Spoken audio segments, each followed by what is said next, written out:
Kita kadang kalau dikasih rezeki oleh Allah lupa. Ketika dikasih musibah, ya Allah, ampunilah cobaan ini ya Allah. Ketika dikasih rezeki dapat mobil, istri cantik, berduit, pejabat, lupa sama Allah Subhanahu wa taala. Ya Pak, karena kita kan begitu. Dikasih sehat, jauh ibadah. Dikasih sakit, barulah ingat. Itulah kita manusia. Al-insan mahal khata'u wal nisyan. Manusia itu memang tempat silap dan salah. Tempat lupa itulah kita, Pak. Cuma nak lupa, nak silap tiap hari banyak. Pak ya, Subhanallah, aku lupa sampai maghrib, Isya, ya Allah tak ada pula. Pak, berjelas namanya itu, Pak. Lumayan dengan Allah. Jangan sampai nanti dikolai oleh malaikat. Kau dulu di akhirat di dunia kamu jaya, ya. Nah, kalau itu berkata juga lagi, terpilih gitu. Pak ya, maka jangan dipercandakan karena kita tidak tahu semuanya itu. Nah, kemudian qala, maka berkata pula laki-laki tadi, sadaqta, benar yang kau jawab. Tambah para sahabat ini Pak terkagum-kagum melihat laki-laki ini Pak. Dia yang nanya lagi, dia pula yang membenarkan. Artinya Pak, yang bertanya ini bukan sembarangan orang, maka nanti hikmah di ujungnya luar biasa. Kemudian apa lagi Pak? Qala, berkata atau bertanya lagi, fa'akhbirni 'anil ihsan, kabarkan kepadaku tentang ihsan. Tentang apa itu ihsan? Qala, maka Rasulullah menjawab, anta abudallah ka'annaka tarahu. Ya, kalau kita lagi ibadah, ya, seakan-akan, ya, kita itu melihat Allah. Baca dengan Allah, ya. Fa in lam takun tarahu, kalau tak baca melihat Allah, fa innahu yarak, maka sesungguhnya dia melihat kita.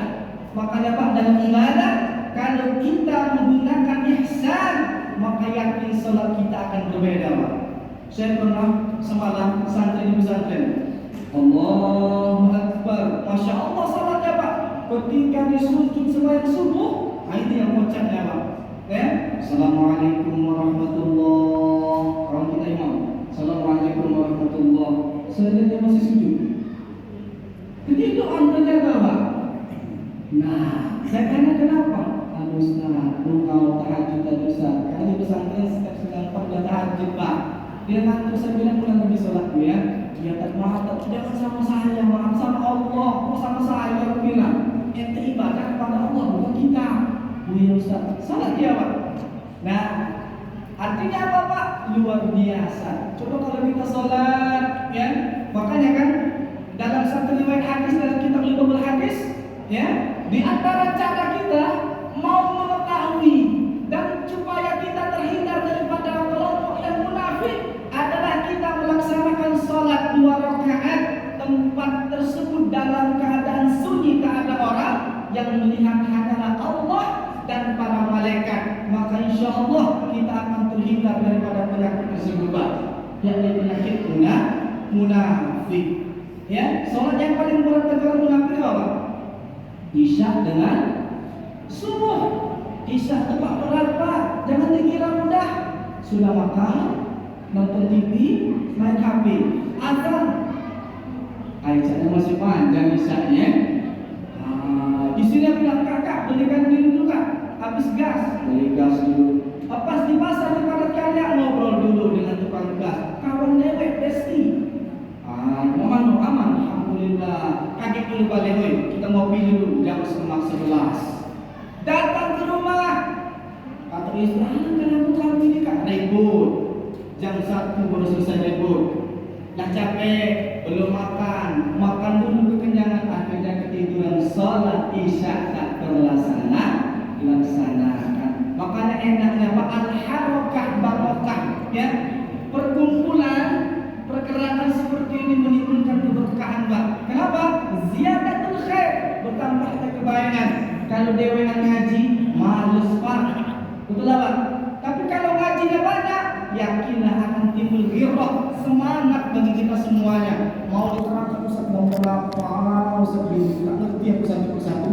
Tapi duduknya kita dalam majlis dicatat kebaikan di hadapan Allah Subhanahu wa ta'ala.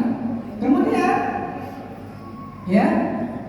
Setelah itu, setelah dia bertanya masalah ihsan, qala, apa lagi? Beliau berkata, fa akhbirni anis sa'ah. Ya, beliau berkata, kabarkan kepadaku tentang kiamat. Tentang apa, Pak? Kiamat. Siapa yang tahu kiamat, Pak?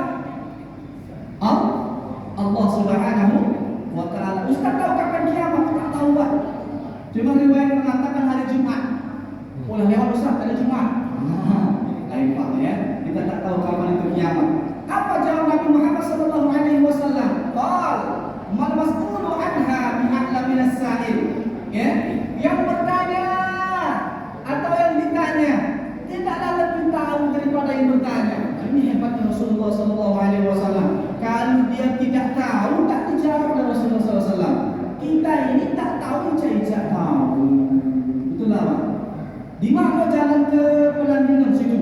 Ternyata di Gelombang, sesat. Di mana warungnya ini? Di situ. Ke situ itu mana Pak? Sebelah situ. Akhirnya sesat semua. Makanya dalam satu ungkapan itu apa? Wusidal amru ila ahlihi fantajib sa'ah. Atau laki-laki maksudnya itu suatu urusan diletakkan kepada bukan ahlinya, maka tunggulah kehancuran. Dalam artian di sini Pak, ya, kalau kita tidak paham bertanyalah kepada ahlinya. Kalau kita bukan orang kesehatan, bertanyalah kepada ahli kesehatan. Kalau kita bukan pakar Quran, maka bertanyalah ke pakar Quran. Kalau kita bukan pakar hadis, maka bertanyalah kepada pakar hadis. Jangan bertanya kepada orang yang tak nyambung, maka nanti pemahaman kita akan timbul saling salah sesat menyesatkan satu sama lain. Ustaz, khilafiyah wajar ada khilafiyah, tapi khilafiyah semua memiliki dasar argumentasi satu sama lain. Menjebak? Oh, masih lama Pak? Ya. Ya, soalnya hadisnya masih agak panjang Pak. Ya. Qala fa'akhbirni an amaratiha. Ya. Maka dia bertanya lagi, kabarkan kepadaku tentang tanda-tanda kiamat. Ya, tanda-tanda kapan kiamat akan terjadi kiamat. Ya. Maka dijawab, qala antalidal amal a'abatu rabbataha wa antara al-hufat hufat al-urah al-a'la ri'asyai yataqo waluna fil dunya. Nah, apa yang terjadi Pak? Ditanya. Ketika itu Nabi Muhammad SAW ditanya, beritahukan kepadaku tentang tanda-tandanya, tanda-tanda kiamat. Nabi Muhammad SAW menjawab, jika seorang anak budak wanita telah melahirkan tuannya, jika engkau melihat orang yang tak beralas kaki telanjang miskin dan mengembala kambing atau mengembala domba yang sudah berlomba-lomba membangun daripada gedung yang tinggi. Lihat Pak sekarang. Ya, perhatikan sekarang Pak. Kita lihat. Ya, perhatikan. Anak-anak zaman sekarang itu betapa luar biasanya menjadikan bapak emaknya seperti budak. Betul Pak? Mama belikan aku HP, tak beli HP aku berhenti sekolah. Ada lagi budaknya yang melawan. Mama belikan paket, aku nak main Mobile Legend. Main MF, budak main Mobile Legend. Mama sama bapak putus. Ya, yang parahnya lagi Pak, sekolah di pesantren. Ma, budak datang jam sekarang, kakak berhenti sekolah. Coba bandingkan dengan zaman bapak dulu. Jangan anak muda itu yakin saya benjol. Ada kayu rotan sebatkan sembat. Orang tua dahulu bukan kejam, tapi tujuannya satu, tarbiyah pendidikan kepada anak-anaknya. Sekarang anak seperti ini dirotan, disebat, ditepelek, ustaznya masuk penjara. Ya Pak ya? Makanya jadi ustaz kadang pesantren itu berapa haji? Iya, nyubit dikit. Pak Ustaz kenapa anak saya dicubit Pak Ustaz? Pak Ustaz kayak berhenti perasaan anak saya Pak Ustaz. Ya Allah.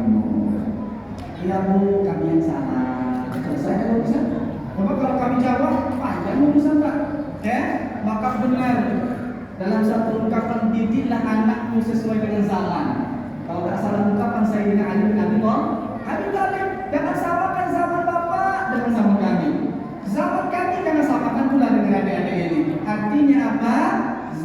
sholat itu ada sisi-sisi yang harus kita pahami, dan jangan pula kita terkontaminasi dengan zaman justru menjerumuskan kita kepada kesesatan dan ke api neraka.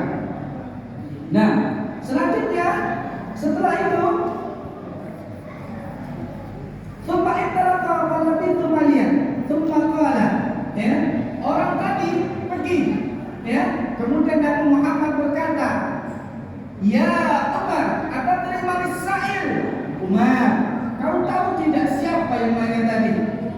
Qultu, Umar menjawab, Allah wa Rasuluhu a'lam, Allah dan Rasulnya lebih tahu. Nah, ini buatnya para sahabat, Pak.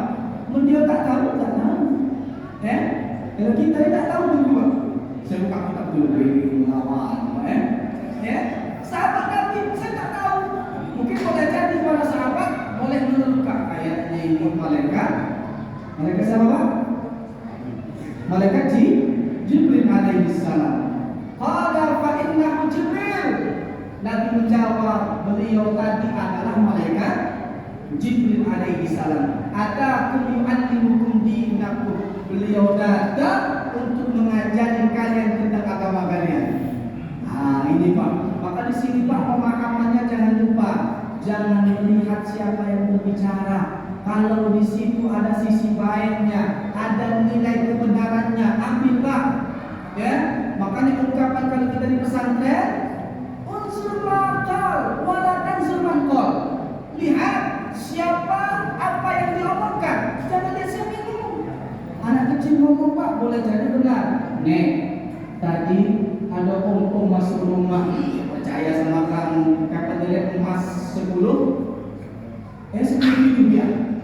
Ya, gara-gara tidak percaya sama anak kecil. Maka pentingnya kita menghargai, pentingnya kita menghormati satu sama lain. Saya dapat 7 menit. Ya, masih sedikit lagi ngaji. Nah, di antara hikmahnya Pak, yang pertama, ketika kita memasuki masjid, pakailah pakaian yang terbaik. Pakailah baju yang terbaik. Jangan kita sembahyang ibadah pakai baju lagu kusut, ya Pak ya. Walaupun hadis lain menegaskan Allah tidak melihat dari pakaian kita, tidak melihat dari rupa kita, tapi Allah melihat hati kita dan bagaimana perbuatan kita. Kita yang menghadap Allah Subhanahu wa taala. Ya Pak. Sedangkan kita nanti ketika wafat ditutup dengan kain kafan serapat-rapatnya. Perempuan ditutup serapat-rapatnya. Apalagi kita di dunia, kita bersujud kepada Allah, menghadap kepada Allah. Bahkan para ulama saja menganjurkan ketika beli pakaian baru, pakai dulu untuk beribadah kepada Allah Subhanahu wa taala. Bagus Pak. Ya, makanya kalau kami pribadi Pak, kalau mau beli jubah, kami cari jubah yang paling bagus. Mau harganya 1.500.000 beli. Kenapa Pak? Karena itu akan menjadi saksi kita di hadapan Allah Subhanahu wa taala. Ini beli baju bagus, kondangan. Ibadah berapa tahun wajib itu? Alhamdulillah 20 tahun. Ngapa tak kalah berganti? Rasulullah mengajarkan kesederhanaan. Ya salam. Ya Pak ya? Ya gitu kita. Ya. Makanya kita dalam Islam itu, Allah itu mencintai keindahan. Namun baca indah kita di hadapan Allah Subhanahu wa taala. Tapi perlu diingat, ada warna yang dicintai oleh Allah dan Rasulnya. Apa warna yang disukai Rasulullah? Hijau. Apalagi Pak? Putih. Sembahyang Jumat pakai peci putih, baju putih, pakai minyak wangi. Itu kan dianjurkan dalam agama kita. Ya Pak ya? Ini sembahyang, gigi masih kuning, air mata masih melepot. Oke, ini belum mandi. Allahu Akbar. Pujian masih belum. Salam. Mampu kami masuk masjid. Nah, itu Pak ya. Simpan Pak, tapi dampaknya banyak kepada orang lain. Kemudian yang terakhir, karena pas kita cukup. Ya, di antaranya tanda kiamat tadi, di antara kata para ulama adalah orang Arab yang dulunya pengenalan